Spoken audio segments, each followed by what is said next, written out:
Manos e manas, amanhã nós vamos ter, pela graça de Deus, com a permissão de Deus, mais uma vez o nosso culto de oração presencial.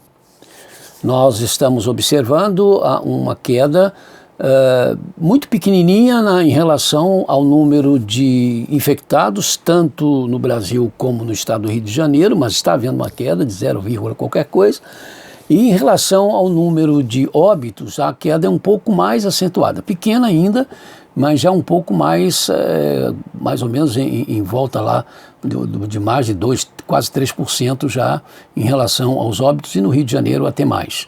Então, baseado nisso, nós vamos prosseguindo esta nossa caminhada, vamos ver em quantas quartas-feiras mais, né, até nós vamos poder seguir, para pensarmos em abrirmos a igreja ou o templo para um culto presencial ao domingo, quem sabe primeiramente pela manhã, até nós podermos voltar aos cultos presenciais dentro ainda das restrições, enquanto elas existirem, né? E assim a gente aos poucos, tentando voltar o máximo que a gente possa à nossa chamada vida normal. Então amanhã, meia hora antes, você procure nos ajudar. 7h30 começa o culto. 7 horas, procure estar lá para poder medir a sua temperatura, para poder passar álcool na sua mão, leve a sua garrafinha d'água, não esqueça a sua máscara, né? Você tem de ficar de máscara o tempo todo. Vê se a sua diabetes está controlada, se você tem mais de 60 anos, então você faça isso, por favor. E outros problemas, você sabe bem como é que está a sua saúde, se você suporta mais de uma hora ficar com a máscara, né? E obedecer então às restrições que nos são impostas e que vão ser orientadas pelos nossos recepcionistas, ok? Então, estamos aguardando você. Mais uma vez, nós estamos fazendo inscrição, porque até agora tivemos a demonstração, né, de que isso não é necessário. Manos e manas, 3 pecados claramente provocam a indignação de Deus de uma forma mais intensa. Um deles, o pecado contra o Espírito Santo, que pelo contexto da situação, quando Jesus abordou esse tema, tem a ver com o atribuir a Satanás conscientemente o que vem de Deus, Mateus capítulo 12, de 24 a 32, o que consideramos então como a rejeição à graça de Deus de forma categórica, e que aí traz a pior de todas as desgraças, a saber, a total impossibilidade de perdão. O outro é o pecado da hipocrisia, que indignava claramente ao Senhor Jesus, tanto que se percebe que quando ele se refere aos hipócritas, mais do que em relação a quaisquer outros pecadores, Jesus sempre o faz de forma contundente, realmente aborrecido. E finalmente nós temos o pecado da idolatria. No Antigo Testamento, por causa da idolatria do povo de Israel, Deus se comparava a um marido traído vergonhosamente pela esposa. Enfim, a idolatria então pode ser comparada ao pecado da infidelidade conjugal, daquele cometido tão somente pelo hedonismo, não é? Pelo prazer de pecar.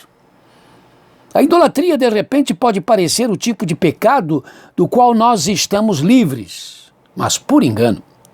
Nesses dias, inclusive, quando muitos estão enfrentando o desemprego, estão tendo dificuldades financeiras, estão enfermos física e emocionalmente falando, estão passando por abalos familiares, enfrentando o cerceamento das drogas e outras realidades pertinentes aos sofrimentos humanos, é mais fácil, é bem mais fácil do que se pensa, não descansar, não esperar, não depender de Deus ou só de Deus. E aí vai entrar a idolatria. Porque a idolatria é isto. É colocar alguém ou colocar alguma coisa no lugar de Deus. Quando o salmista diz Deus é o nosso refúgio e fortaleza, socorro bem presente na adversidade, Salmos 46:1, é porque somente Deus, apenas Deus, ninguém mais além de Deus, é quem pode ser estas realidades nas nossas vidas, refúgio, fortaleza, auxílio sempre presente na tribulação. Recorrermos a quem quer que seja, buscar auxílio de quem quer que seja ou ao que for, em busca de refúgio, de fortaleza para as horas de amargura, dor e morte, é tentarmos tornar mentirosas estas afirmações do salmista. Isto dói o coração de Deus. Como lembrei há pouco, Deus vê isto quando isto é feito por aqueles e aquelas que dizem servi-lo, que dizem segui-lo, como uma traição do nível da infidelidade conjugal. Amados e amadas em Jesus Cristo, por causa de Jesus Cristo, com a orientação do Espírito Santo, o nosso Deus como Pai, Filho e Espírito Santo é tudo o que nós precisamos, tudo o que necessitamos para sermos o que a palavra dele, de Deus, diz que nós somos, mais do que vencedores. Machucados, chamuscados, às vezes, algumas vezes, mas vencedores sempre. O nosso Deus, na pessoa do Pai, como o Criador e sustentador de todo o universo, é Deus como mantenedor de tudo. E é isto que realmente precisamos. Por isso nós precisamos dele e podemos contar com ele.